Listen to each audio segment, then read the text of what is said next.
El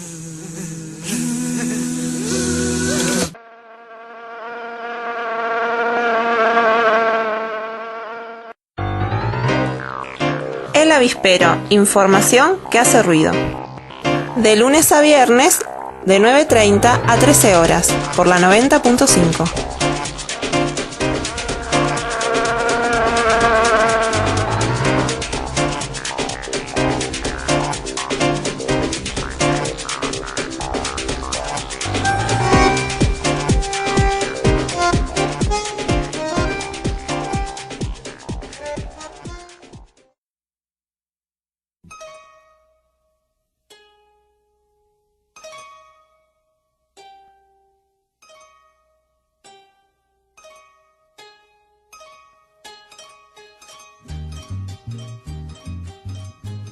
Hola, buen día a la audiencia de la FMC, buen día Celi, buen día Piquete. Buenos días Berito, buenos días a quienes los están operando y a quienes nos están escuchando. Hoy tenemos un programita cargadito de experiencias para contar sobre Paraguay, como nos había pedido Piquete. Y bueno, quizás podemos retomar un poquito de lo que hicimos el programa anterior y ahí venimos con todas las inquietudes de Piquete. Buenos días a toda la audiencia. Hoy vamos a estar trabajando sobre Paraguay porque vi muchas cosas que me llamaron la atención sobre ese país. Bueno, del programa anterior lo que puedo decir es que salió bastante bueno lo de Guatemala, che. Quería comentarles de lo que vi en Paraguay cuando pasé hace muy poco. Primero noté que todos hablaban distinto. Hablaban su lengua madre, el guaraní, mezclado con un poquito de español. Lo segundo que noté, porque vi que había mucha gente en la calle que estaban realizando un paro contra el gobierno de Cartes. También noté que había muchísimo latifundio, manchones de tierra gigantes, muy verdecitos, y ríos deformados por represas. También vi mucha gente pobre que era corrida de algo parecido a las villas miseria acá, y que estos venían de los campos, o sea que eran corridos de los campos, iban a la ciudad y en la ciudad encima no los dejaban asentarse en la villa. Así que había un quilombo en Paraguay, pero bueno. Me dijeron que eso venía del enfrentamiento entre los ojeros y los narcos, pero bueno, calculo que debe ser parecido a lo que vimos de México. Pero bueno, ustedes sabrán de eso, así que espero que me puedan explicar un poquito qué es todo esto que está pasando en Paraguay.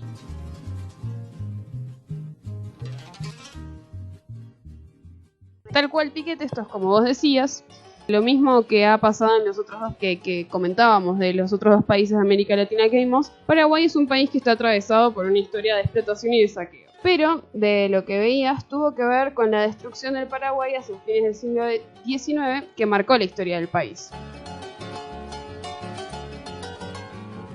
Hubo un tiempo en el que Paraguay era un país bastante autónomo, pero eso nunca le gustaba a los grandes capitalistas del mundo, por lo que se organizó la guerra de la Triple Alianza entre 1865 y 1870.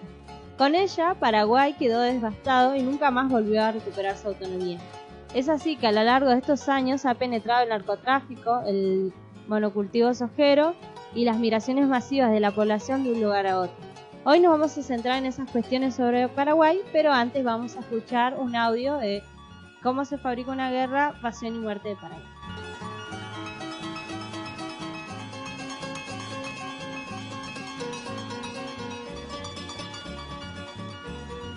¿Cómo se fabrica una guerra?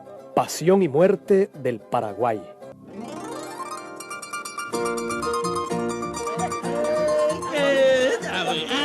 ¡Qué novita!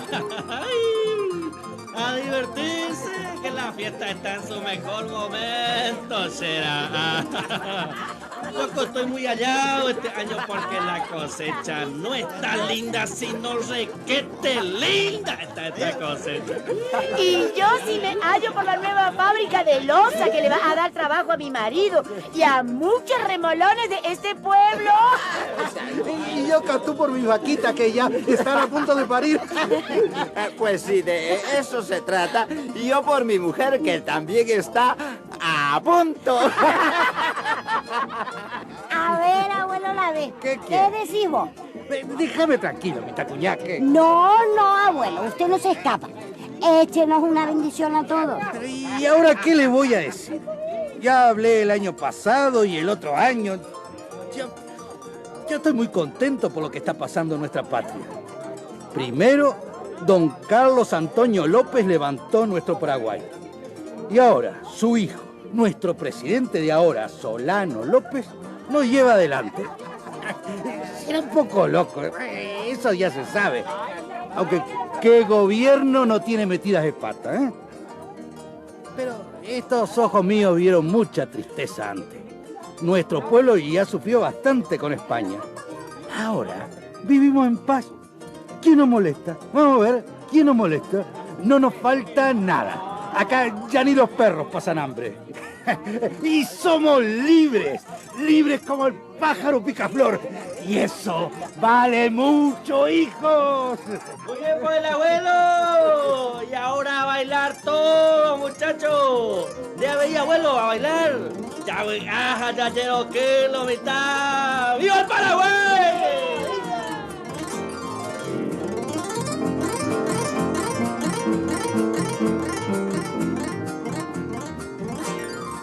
Caramba, caramba, si estaban hablando del Paraguay, ¿sí que viven felices en ese país? Vivían, señora, vivían. Esa es una película vieja. No yo que inventaron a un tal Solano López. No. Que yo sepa, el presidente de ahora no se llama así. Sí. Es una película de hace más de 100 años. ¿Y serían verdad esas linduras que dijo el abuelo? Yo creo que el abuelo se quedó corto.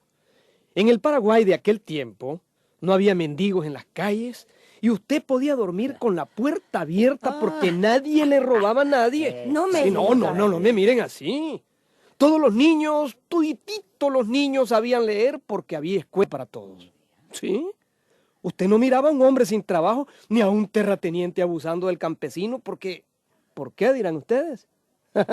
Porque el gobierno había acabado con los terratenientes y con los especuladores. Ese país era un milagro entonces. Y el milagro más milagroso era que todo ese progreso lo habían conseguido sin pedirle ayuda a Inglaterra, que era el mayor imperio de aquel tiempo. ¿Usted? Claro que sí.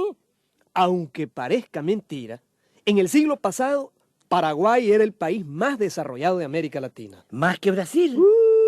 Más que Brasil. ¿Y más que Argentina? También, más. ¿Y qué les pasó entonces que se quedaron en la cola? Porque tengo oído que Paraguay, hoy día, es muy pobre, ¿no? Bueno, usted no me lo va a creer, pero... Bueno, es una historia increíble. Paraguay predicaba con su ejemplo. Y la economía paraguaya sonaba como la voz de un profeta. Sí, y los profetas, usted sabe, siempre resultan molestos.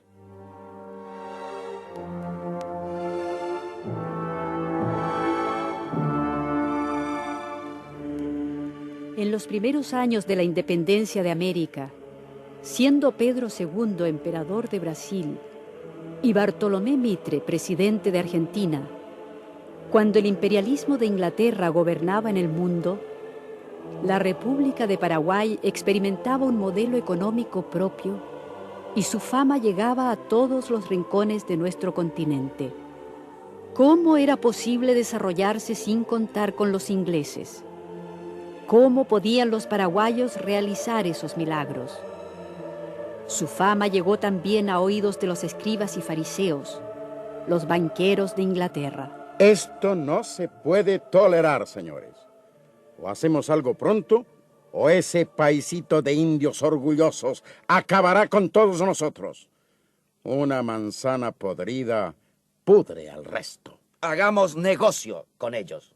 Comerciemos. ¿Qué pueden necesitar los paraguayos? ¿Alimentos? ¿Comida? Pues vendamos alimentos y comida. Pero la tierra paraguaya producía más alimentos que ninguna otra. La tierra, toda la tierra del país, era propiedad pública del Estado. Los campesinos la trabajaban en cooperativas, fincas comunitarias. El pueblo guaraní prefería que todo fuera de todos.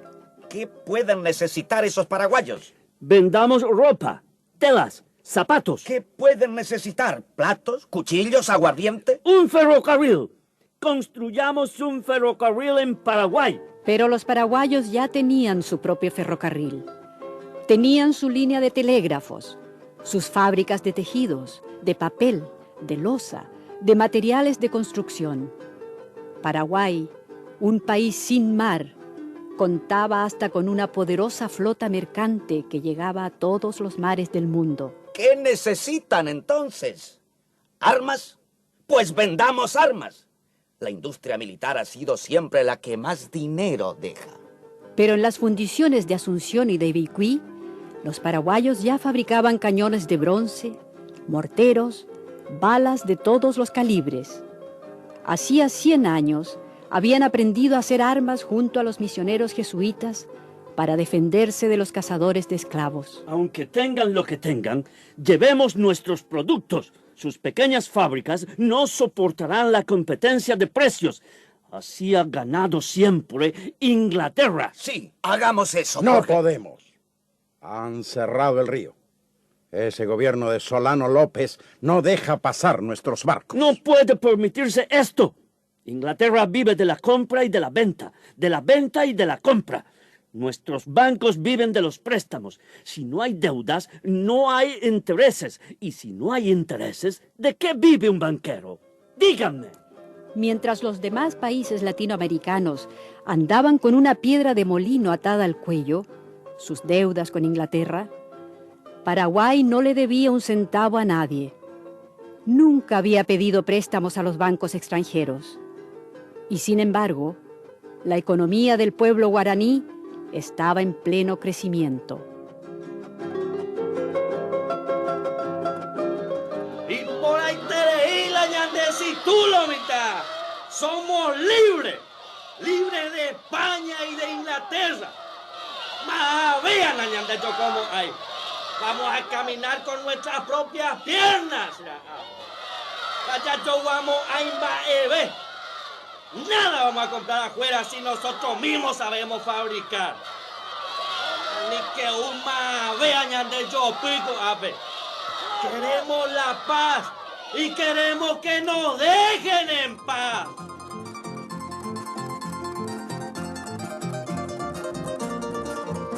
Dejémoslos en paz.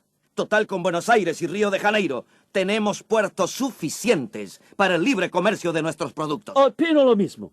¿Para qué seguir insistiendo?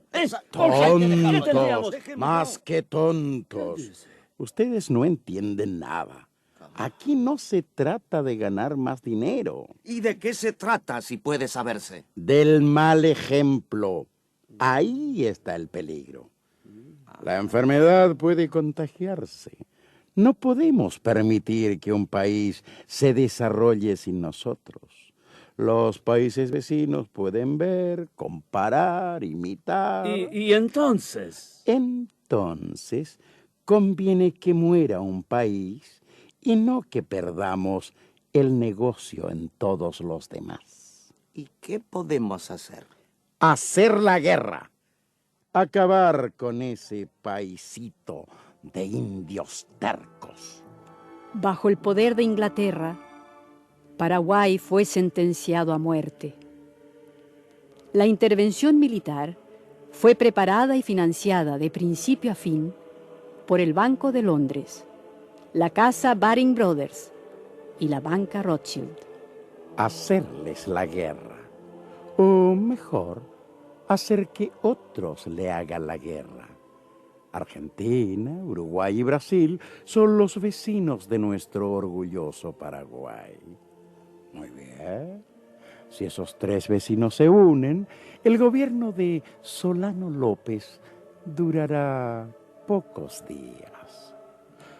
En fin, señores, si estamos de acuerdo, avisemos a nuestro embajador en Argentina.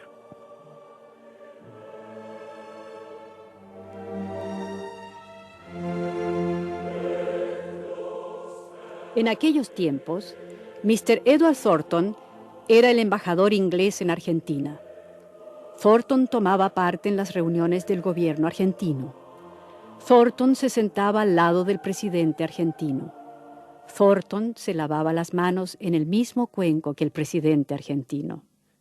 Señor presidente, la política de Paraguay pone en peligro la seguridad de los países de la región. Es mejor prevenir ahora que lamentar después.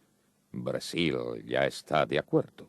Y nosotros también, señor embajador. Pues comience cerrándoles la salida al mar. Paraguay quedará aislado. Su economía se vendrá abajo. Es difícil, señor embajador. El gobierno del Paraguay es amigo del gobierno del Uruguay. Y el Uruguay permite la salida de los barcos paraguayos por el río. En ese caso, cambiemos al gobierno de Uruguay. Y sucedió que derrocaron al gobierno legítimo del Uruguay y pusieron a un presidente que también se lavaba las manos en el mismo cuenco de Inglaterra. Así, la alianza de dos, Brasil y Argentina, se convirtió en triple alianza con el nuevo gobierno de Uruguay. Habrá que tener de nuestro lado a la opinión pública. Sería muy útil una campaña de prensa contra el Paraguay y contra su presidente, ese tal Solano López. ¿No le parece, señor presidente? Por supuesto, señor embajador. Bueno, la gente debe comprender la amenaza que representa este país vecino. Paraguay tiene armas, más armas de las que necesita para su defensa. ¿Qué pasaría si los paraguayos se deciden a invadir Argentina o a invadir Brasil? No habrá paz en el área mientras exista ese foco de agitación. Bueno, ese fragmento pertenece a 500 engaños, digamos que es una adaptación radiofónica de Las venas abiertas de América Latina de Eduardo Galeano.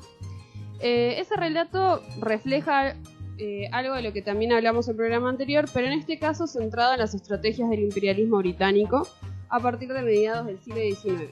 Gran Bretaña va a ser demasiado agresiva en esta época. Recordemos que Rosas también se tuvo que enfrentar a este capital, y bueno, pero de todas maneras lo que pasaba era que en Argentina o en lo que todavía se estaba formando como Argentina y Uruguay eran mucho más, o sea, había una clase dirigente que tenía sus intereses de conjunto a los de Gran Bretaña, pero en Paraguay no sucedía eso, que es un poco de lo que escuchamos recién.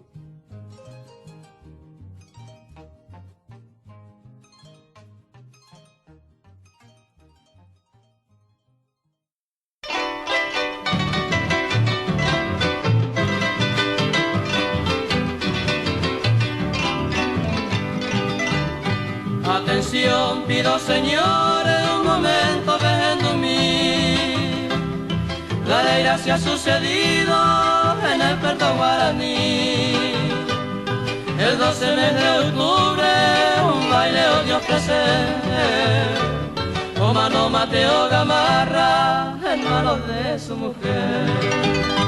Oye hoy la farra Pepe Pijar me ayer. Rodando en este mundo para siempre en este día. El miércoles desgraciado a las 11 del mediodía. En la casa Miguel Medina la desgracia o suceder. Un ajeo Pepe Gamarra, una polca para mí. Once mambolleros que juntar Emilia Ortiz.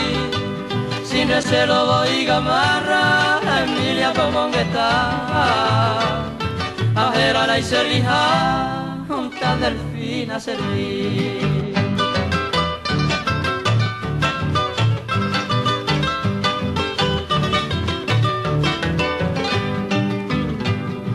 Usted se anda llega Gamarra, toda la pieza ya por. Y mai supe Delfina, ni que no me sale no hay caso de Gamarra, a usted santeo seguir. Si es que oye disgustar, no sea por internet y subir. A usted bajando Delfina, Gamarra poseí. Antes de gozar, piensa ese cara ahí.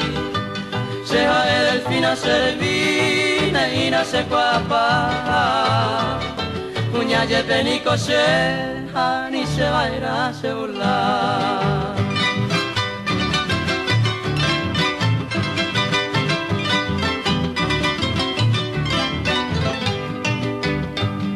Osemos Pepe Delfina con un revólver en la mano. Los 5 tiros seguidos, la mala voy a pipar. O amo Pepe Gamarra, socorro yerure. Va ere pico del finare, ya poco y se hace. E qua ma paga Gamarra, tu del fino yeja. Ani se nere ye queja, si a tiempo lo avisa. Gamarra no nieve y mamá que solo se iba a cuer. Adiós mante los amigos, pedí ay te que naceré.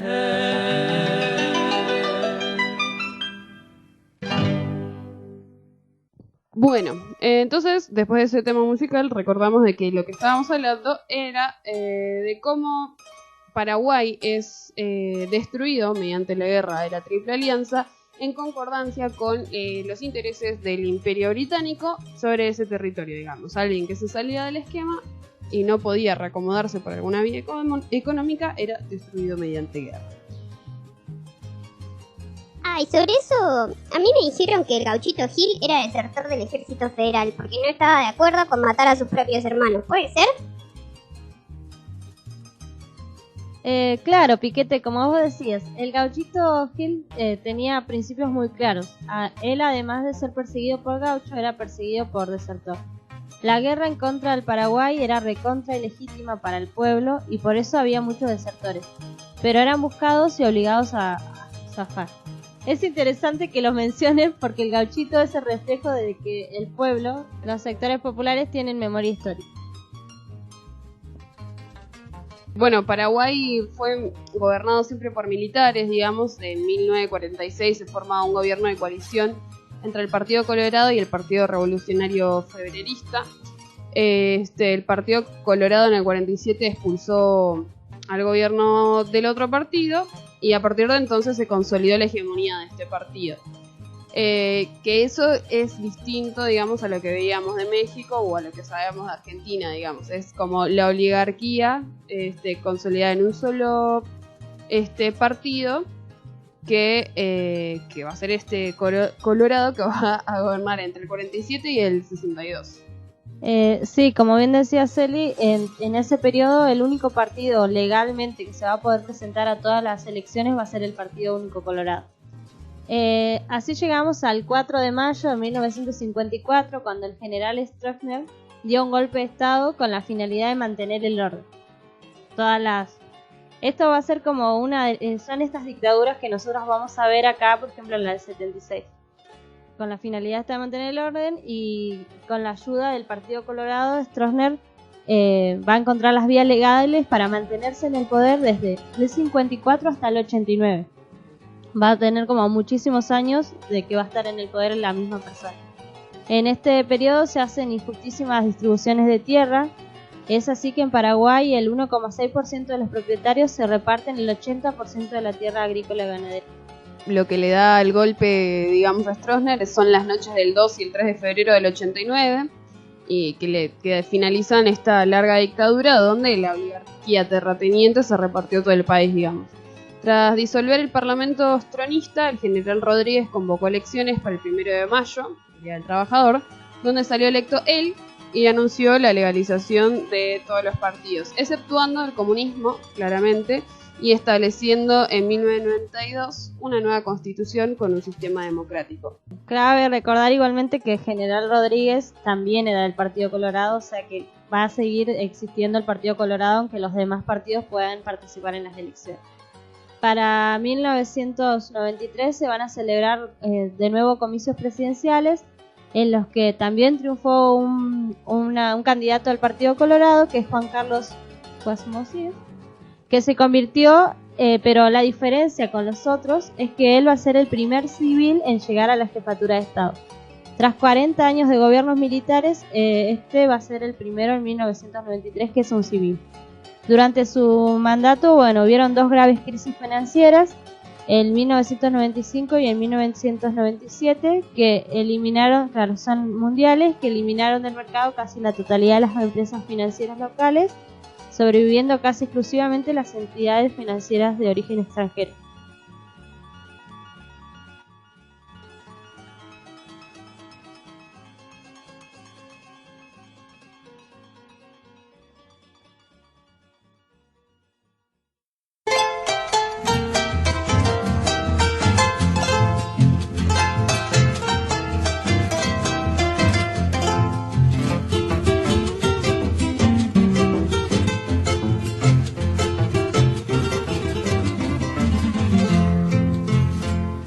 i monotimi avi aite mi hawe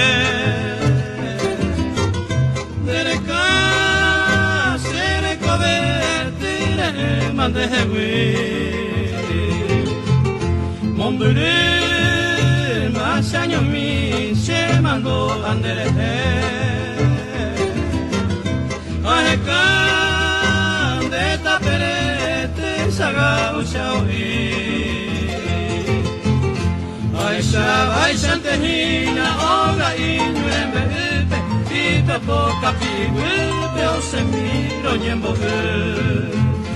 Aede kutu pase oi mi vaini sopupe Ayuhu vai para pupe Aiku masirinde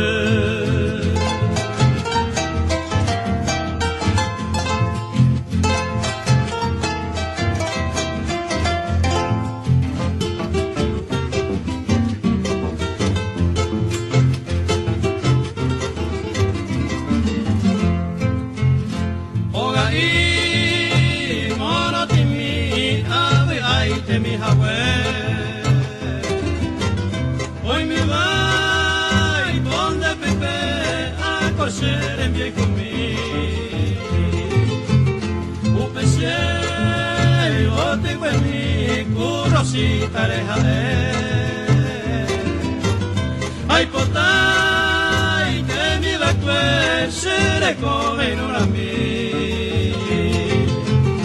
Oga i moro ti mi penandeva pula hei Sapi aronda havei Toma hei sere povia Ika tu siara paha se konenda i kove vei Anite sarai pohei se vi agua pita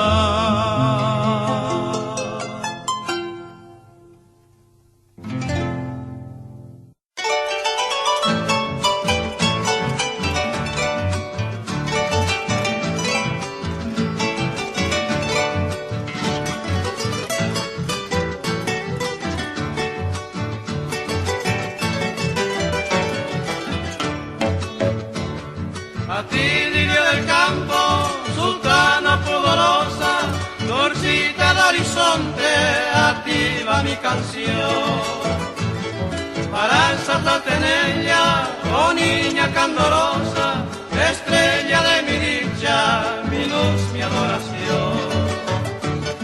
Quisiera que comprendas lo mucho que te adoro, quisiera que tú sepas mi sin igual amor. Pensando en tu belleza, no hay más tesoro, ni encuentro en esta tierra otra gratiza flor.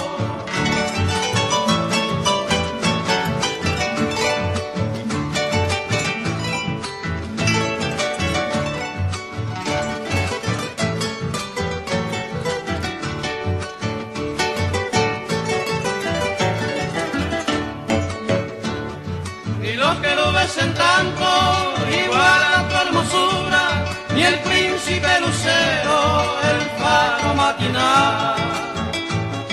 El universo entero admira tu estructura, oh niña de mi ensueño, mi hija vestal. Y yo también alabo tu virginal pureza, y en ella deposito esta febril pasión. Porque mañana pueda llegarte con presteza, debo ante tu planta rendir mi adoración.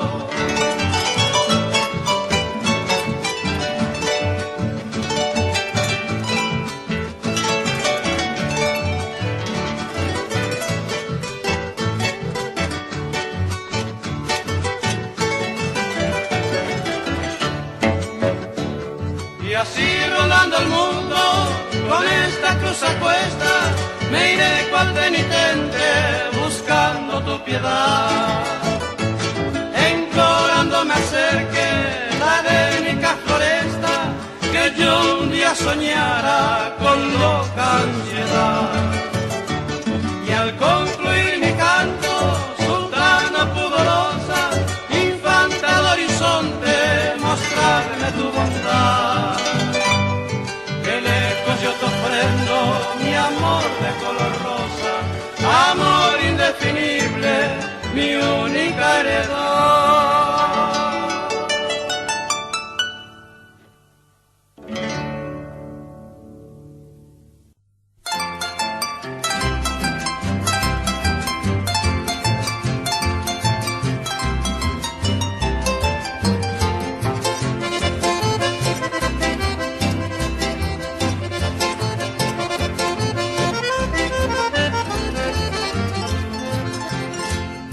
No hay puta se perdona, morenita encantadora, como a gente colabora, que yo ya voy a haite.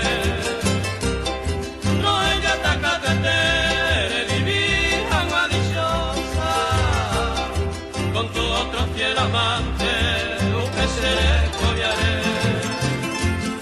Un paso seré comer, tu desprecio quisiera. Si hoy me va con espera, ay no juicio ay tú. Apenas cañeña amor, el olvido y despreciado. En mi vida de soldado, se no pante muy tú.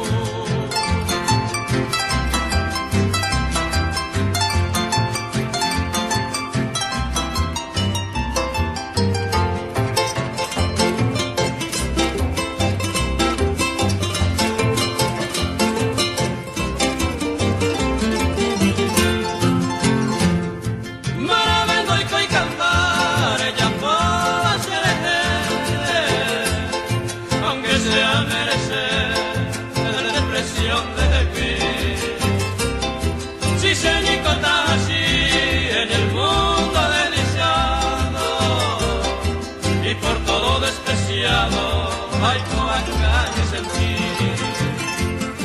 Como era la hora rincado sufrimiento, un pecuevo se atormento y capturé comprender.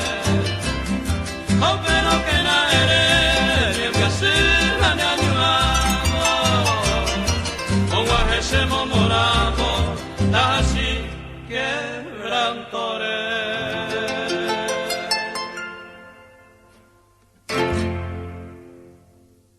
Es así que, bueno, nada, esta concentración es el periodo de la concentración financiera a nivel mundial, pero ninguno de todos estos gobiernos, por más de que haya una pseudodemocracia, hizo nada para repartir la tierra o dar algún tipo de beneficio a los trabajadores o a los campesinos, digamos. Entonces, por esto hay algunos que entienden que la democracia llegó a Paraguay recién en el 2008, cuando fue electo Fernando Lugo como presidente, digamos, porque esto significó por primera vez la salida del Partido Colorado de la hegemonía del poder, digamos.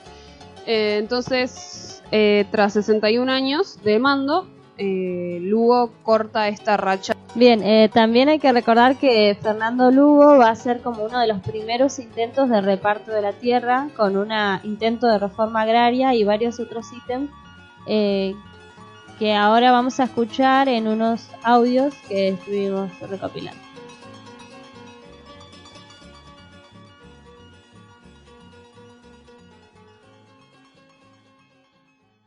Yo viví de primera mano la llegada de Fernando Lugo porque yo en 2008 fui destinado a la Embajada de España en Paraguay.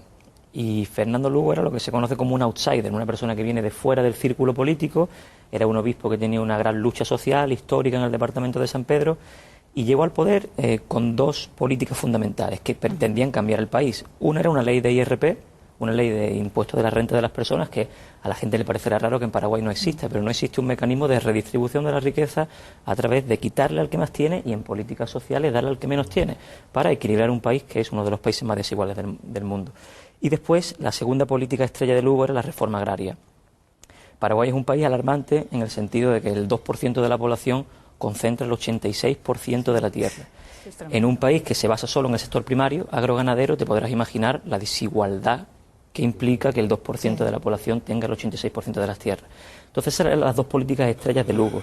Pero la ley del IRP nunca se la pasó el Senado. Al final, a los 3 años de su legislatura, le pasaron una ley maquillada y la reforma agraria le costaba mucho a Lugo porque los commodities de la soja estaban disparados.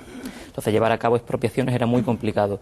Para eso el INDER, el Instituto Nacional de Desarrollo Rural y de la Tierra, empezó a hacer procesos civiles para recuperar tierras de las 4 millones de hectáreas de las famosas tierras malavidas, que el dictador Stroessner había repartido entre sus allegados.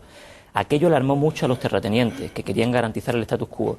Y fijáis, en connivencia con el coloradismo histórico, que no asumía perder el poder después de 61 años, y los militares. Desde el primer día que llegué a Paraguay se hablaba del golpe, y al final se terminó por materializar. Sí, Carmen, unas élites aferradas a Stroessner que hicieron esta injustísima distribución de las tierras, hoy tierras que son para países como Argentina o como Paraguay, por la explotación de la soja, de un valor enorme, ¿no? Sobre todo para el PIB y para la gente que gana dinero con eso, ¿no?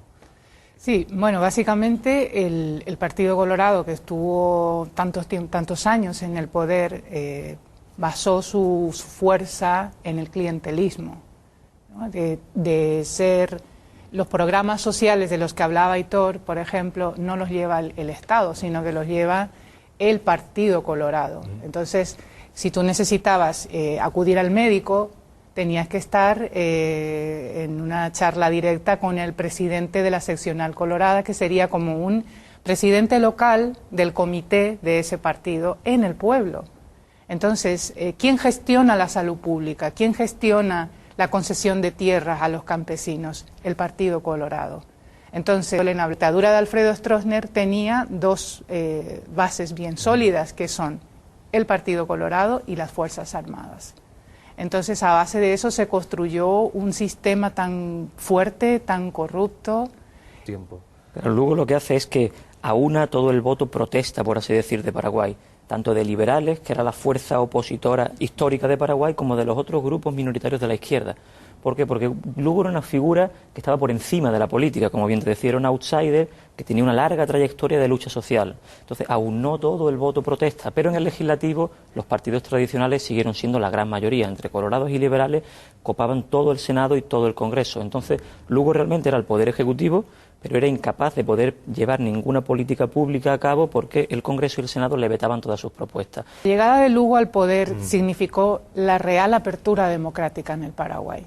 Aunque la dictadura haya caído en el 89 por un golpe de Estado también, no se vislumbraron grandes cambios. Elementos muy molestos para estos partidos conservadores, que fueron los que al final se aliaron para poder ejecutar ese golpe parlamentario.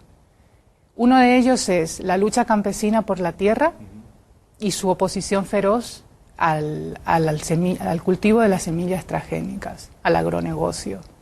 El segundo, los movimientos progresistas florecientes que con la apertura democrática de Fernando Lugo empezaron a sentir el empoderamiento suyo en la sociedad, porque han sido descabezados de liderazgos durante la dictadura de Stroessner. El tercer elemento es la inversión en gasto social del gobierno de Fernando Lugo, que es el área. Monsanto, el comercio mundial de estos monocultivos como la soja, que mueve tanto dinero en lugares como Argentina y Paraguay. ¿Qué hay detrás también de todo esto? Sabemos que hay un poder global que surge de unas amistades muy peligrosas, que las empresas transnacionales, el poder político y el poder mediático. Entonces, ante este poder global, que no solamente estamos hablando del problema en Paraguay, estamos hablando de, por ejemplo, los mismos bancos que están desahuciando en Madrid son bancos que tienen también fondos de inversión en empresas multinacionales como Río Tinto Alcan, que es una de las empresas de dudoso papel también en el golpe de Estado en Paraguay, o Monsanto. Entonces, estas empresas lo que hacen es, como se están agotando los recursos naturales, buscan nuevos nichos de explotación. Entonces, Paraguay, por ejemplo, es un país bastante apetecible en ese sentido por sus recursos naturales. Sabemos, Monsanto, por ejemplo, tiene los ojos puestos en el Paraguay, porque hay un estudio de la FAO en donde se revela de que las tierras más propicias para el cultivo de la soja se encuentran justamente en la zona de Canindeyú, donde se produjo esta masacre. ¿Por qué para ellos es tan llamativo y tan importante el control de la tierra? Porque el que controla la tierra controla la producción, y el que controla la producción controla el mercado de los alimentos. Entonces nos estamos enfrentando a una mafia tremenda. y solamente estas empresas transnacionales tienen el campo abierto para operar, donde hay gobiernos que ellos puedan manipular. Y en el gobierno de Federico Franco lo que ha hecho fue, en la primera semana, levantarle el permiso a Monsanto para comercializar las semillas tipo Volgar tipo BT de algodón. Luego el maíz transgénico. La tercera semana, estamos hablando ni siquiera en el mes todavía de gobierno de Federico Franco, abre las negociaciones con Río Tinto Alcan para instalar una fábrica de aluminio, utilizando a bajo coste la energía hidroeléctrica de Itaipú. Entonces, todas estas transnacionales para nosotros constituyen nuevas amenazas para las democracias. Porque Pero no hemos hablado del narco. En esas tierras se encontraron 40 hectáreas de marihuana un mes después de la matanza y nadie imputa a Blas N. Riquelme, que era supuestamente el que la gestionaba. Pero sin embargo, si mata... Entonces, lo que acabamos de escuchar es un programa que se llama Epílogo, donde tratan un libro sobre mafia, monopolios y demás en el Paraguay, que explican, bueno, qué proponía Lugo y qué fue lo que produjo que todo el poder esté en contra de él y que además haya también él podido derribar, digamos, de alguna manera al Partido Colorado, es que representaba toda la protesta social en general y a todo el tipo de disidencia en el país. Entonces capitalizó todo eso y por eso pudo llegar al gobierno. Ahora lo que vamos a compartirles es una pequeña entrevista que tuvimos con Lilian Ortiz, que es del movimiento 138 de Paraguay. Bueno, ella vive en Argentina ahora, pero pertenece a este colectivo, que nos va a comentar un poco de, bueno, qué fue el conflicto de Curuguatú, que fue el que, digamos, se usó como excusa para darle el golpe parlamentario a Lugo y volvió, digamos, el Partido Colorado al poder en el 2013, digamos. Bueno, escuchamos a Lili. Buenas tardes, Celina, ¿cómo estás? Es un gusto para mí poder compartir lo poco que sé sobre el tema, pero bueno, algo voy a aclararles y bueno, gracias por el espacio. Y bueno, el caso Curuguatú es un típico caso de problema de tierras, del campesinado que tienen ese problema por culpa de los latifundistas. Y bueno, el caso Curuguatú sucedió el 15 de junio del 2012.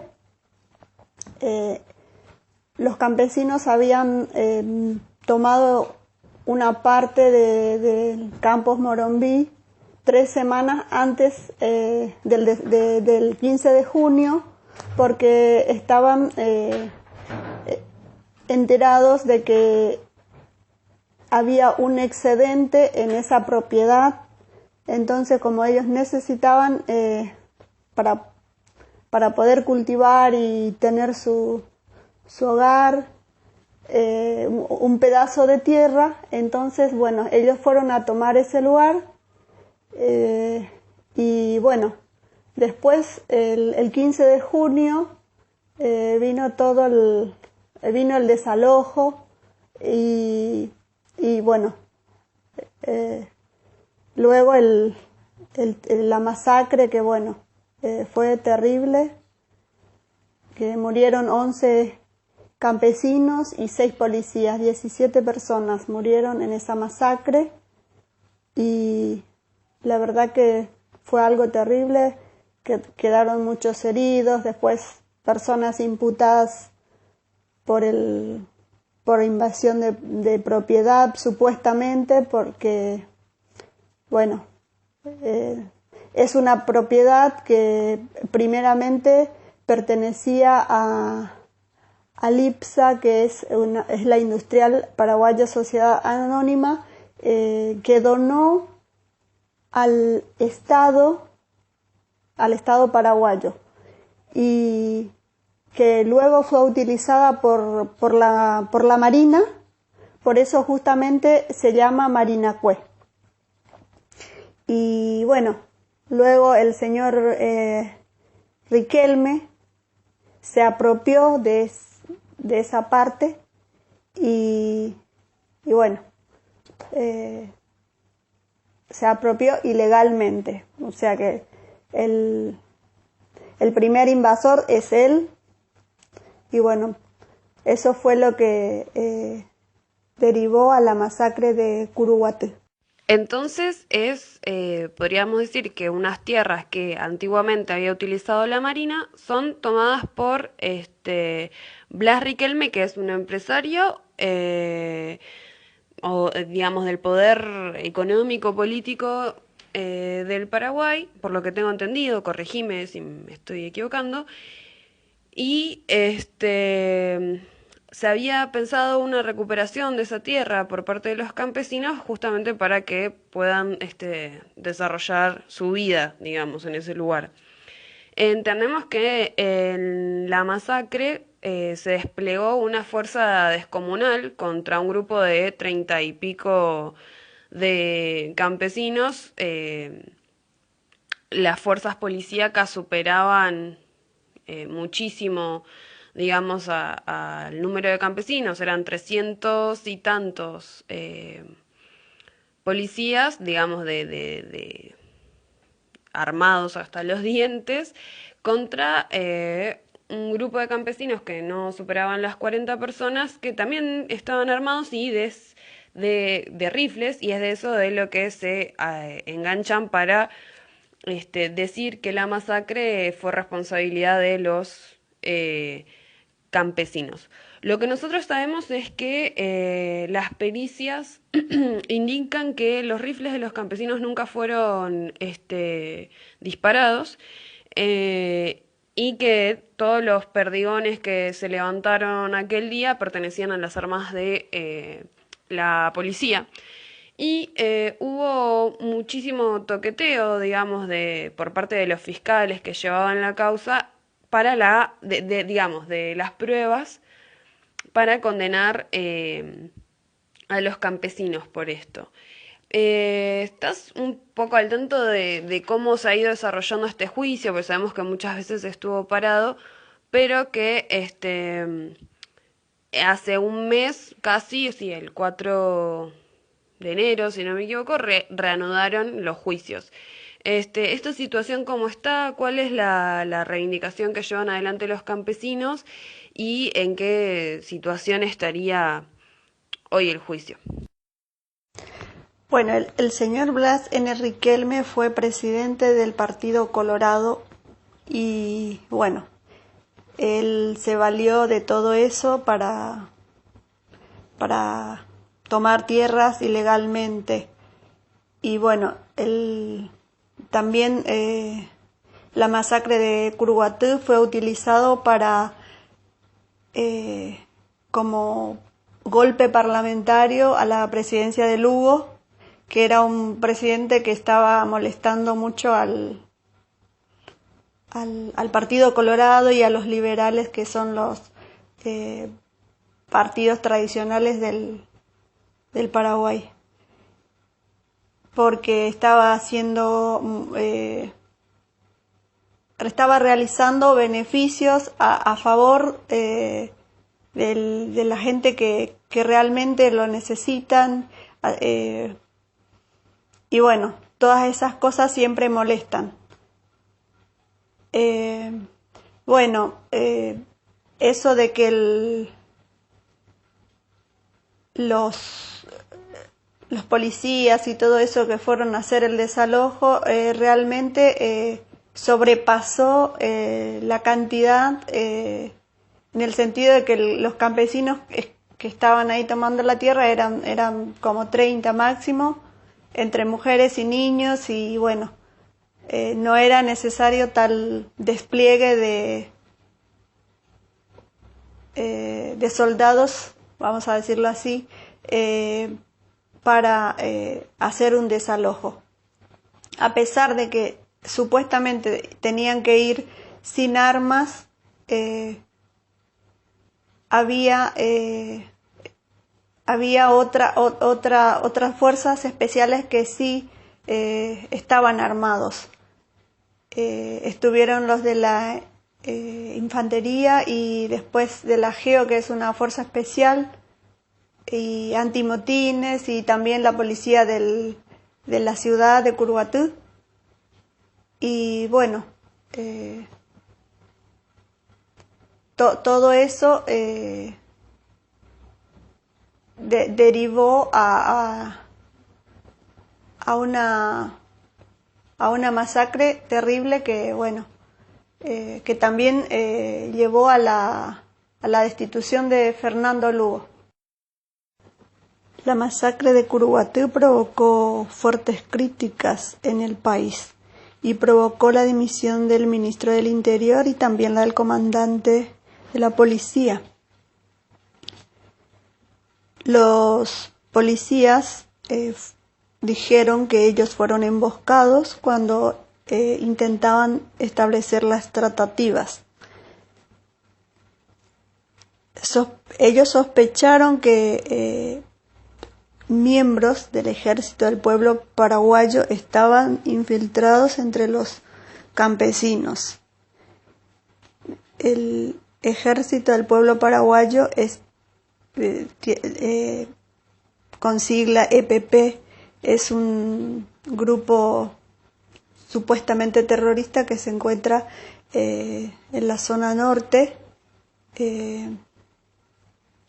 Entonces ellos lo que dijeron es que ese grupo estaban infiltrados entre los campesinos y que fueron los que habían disparado. Claro, digamos, como siempre, como siempre son acusados, digamos, o imputados quienes menos correlación de fuerza tienen o quienes menos poder comprado tienen, digamos, que no estén acusados ninguno de los responsables políticos ni materiales de esta masacre. Tiene que ver con una estrategia de poder, digamos, y de nulidad hacia las conquistas, o de anular las conquistas que estaban desarrollándose en el Paraguay para las clases más bajas, digamos, para los campesinos, para los trabajadores. Entonces, Lili, ¿cómo es que relacionan esta masacre con Lugo? ¿De qué se lo acusó a Lugo para destituirlo y responsabilizarlo políticamente de las 17 muertes que hubo aquel día en Curuguatí? Claro, creo que nos viene quedando bien claro cómo se fue desarrollando esta masacre, digamos, quiénes estuvieron detrás de ella, quiénes la provocaron y qué estaban persiguiendo, montando excusas para poder, digamos, destituir a Lugo y también perseguir al campesinado, digamos, porque el juicio, le recordamos a la audiencia, hoy lo están enfrentando únicamente los campesinos como únicos imputados.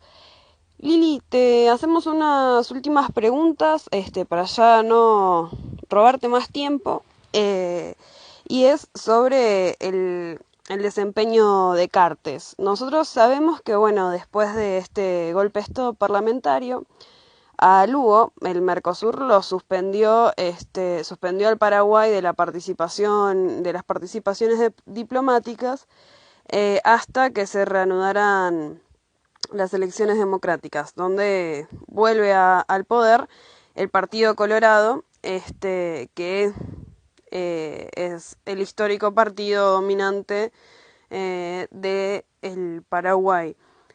Hoy en día, Cartes esas tierras de Marina Cue las declaró como reserva ecológica y hace pocos días puso a uno de los implicados en el armado de la causa contra los campesinos, uno de los que los movimientos sociales denuncian como comprometido con el armado de la causa contra los campesinos, de viceministro de Seguridad Interna, que es Rashid. ¿Qué opinión te merecen la actuación de Cartes en estos 2 años de gobierno que lleva? ¿Qué significa que él esté en el poder para el Paraguay?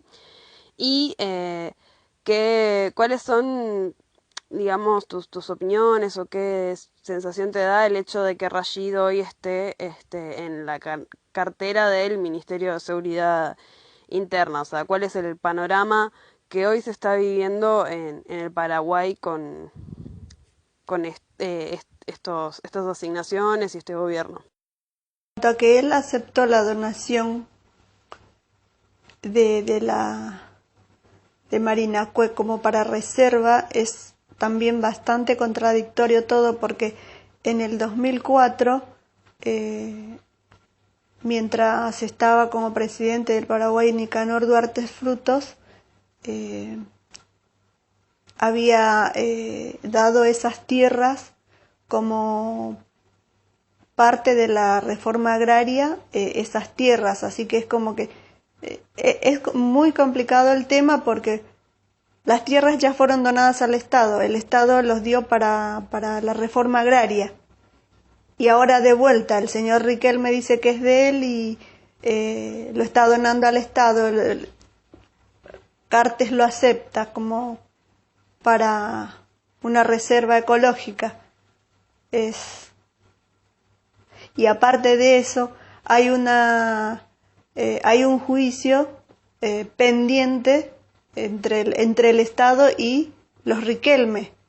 Y aparte esto de los campesinos, o sea que es complicado el tema, y ojalá que se resuelva para el bien de los campesinos, porque tampoco ellos lo utilizan como reserva ecológica, como lo dicen, porque esa zona la pelea es más bien por el tema del cultivo de la soja y todo eso. Ya no quedan espacio para los campesinos para sus cultivos de consumo, porque está lleno de plantaciones de soja y bueno, la utilización de agrotóxicos, y cuando los campesinos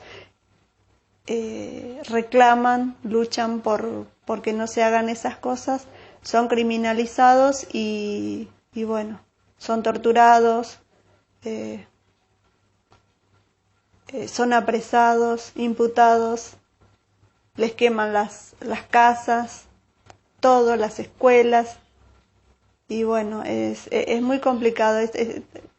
También ahora con Cartes se está viviendo todo eso, y el caso, bueno, el caso de los campesinos que están ahí en la cárcel de Tacumbú, se está pidiendo la nulidad del caso debido a las irregularidades, y ya que este señor Jalil Rashid no debió ser parte no debió ser el fiscal de la causa, debido a que tiene una relación con la familia Riquelme, y sin embargo siguió en la causa hasta hace poco, y bueno, a pesar de que los campesinos reciben apoyo internacional de todos lados, de acá estuvieron Nora Cortiña, Pérez Esquivel, estuvieron apoyando el juicio. Es como que el juicio sigue ahí con todas sus irregularidades.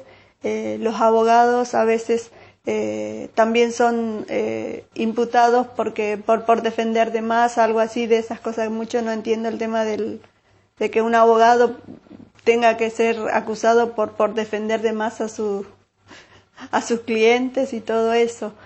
Y bueno, y ahora esto de que el señor Jalil Rashid sea el viceministro de Seguridad, es como que viene a coronar todo esto de la impunidad en cuanto al caso, porque tendría en sus manos a todos los policías que son testigos en este caso de Curuguaté, como me habían explicado un poco los compañeros de distintas organizaciones que están apoyando esta este caso a todos los imputados.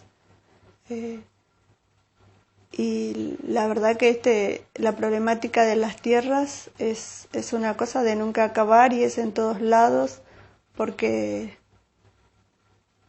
los poderosos se abusan del poder y bueno, y van agarrando tierra, vendiendo tierras a los ojeros, a los extranjeros, y el campesino que lo necesita para cultivar, para su consumo, no pueden acceder a las tierras inclusive. Sí, así es, Lili. El tema de las coloradas es al que se refiere. Sí, no, todavía, digamos, hay que hacer mucho trabajo de hormiga, de difusión, de visibilización y también de resistencia con respecto a las mineras y las formas de extractivismo que están atacando nuestros territorios.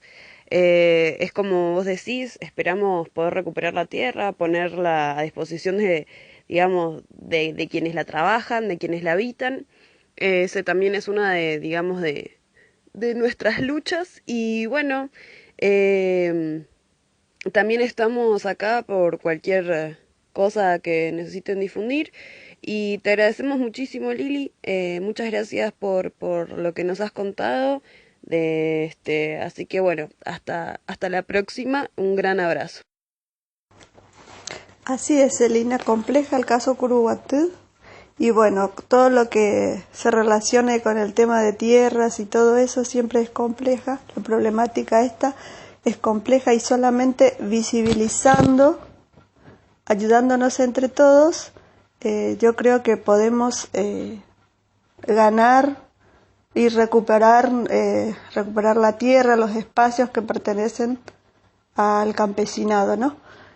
Y bueno, yo pertenezco al movimiento 138, que justamente es un grupo que se formó luego del golpe parlamentario del 22 de junio del 2012.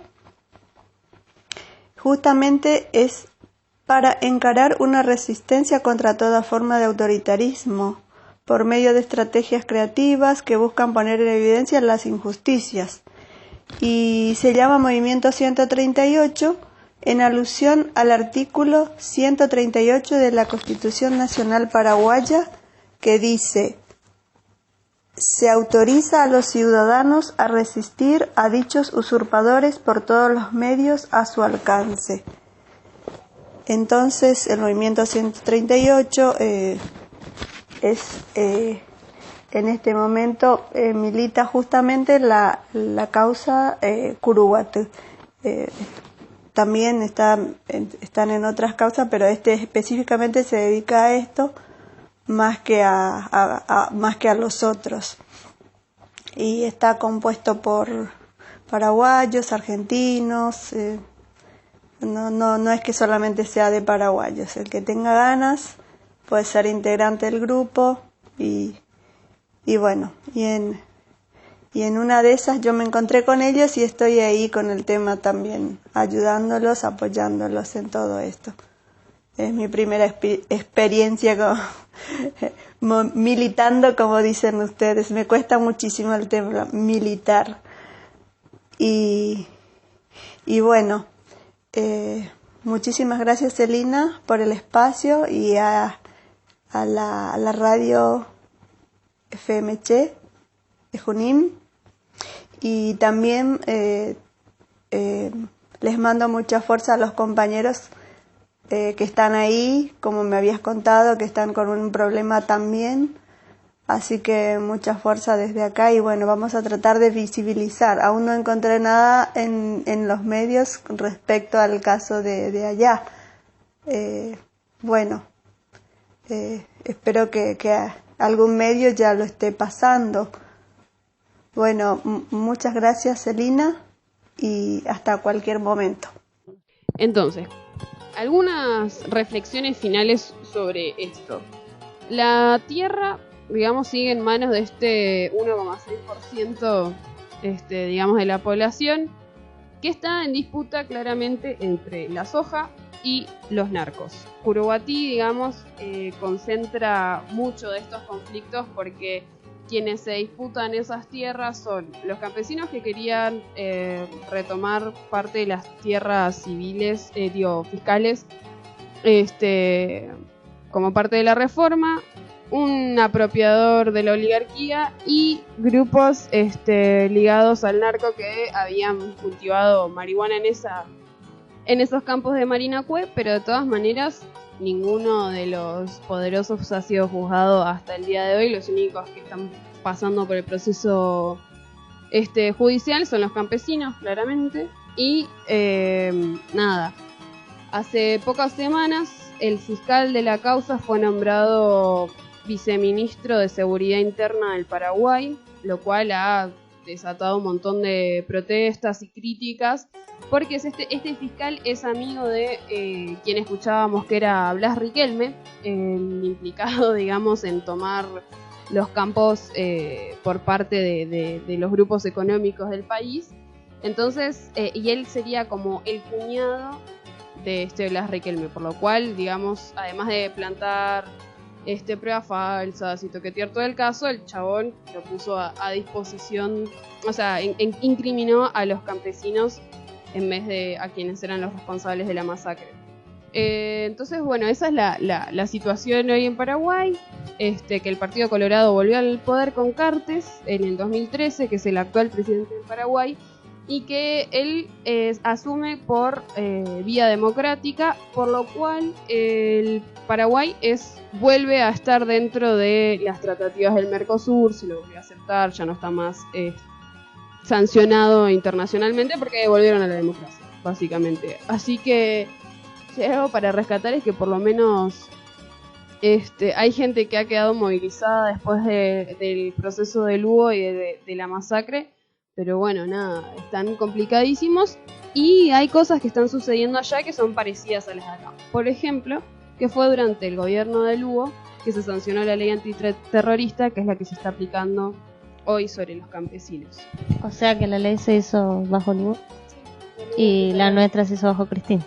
Ajá. Bueno, así como decía Celi, podemos encontrar varias similitudes y como veníamos mirando con los demás países que ya tratamos gracias a Piquete, como Guatemala y México, lo que estamos viendo también es una fuerte penetración de el monocultivo, de la soja, que también es un problema en Argentina, y del narcotráfico y la política, y cómo estos están empezando a ganarle tierra a los campesinos y a dejarlos sin sus territorios.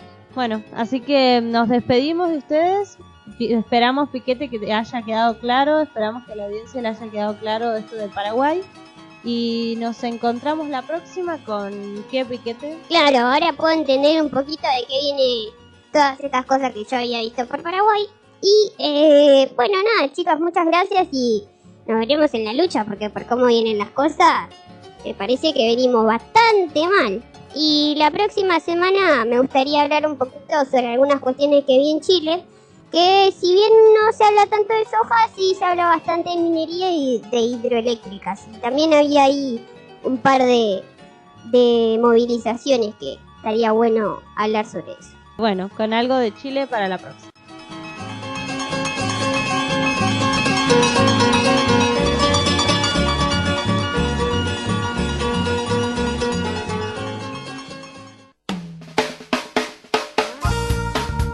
Comunicate por WhatsApp 299 45 67 347 y si no en nuestro Facebook FMC Comunitaria. El Avispero, información que hace ruido.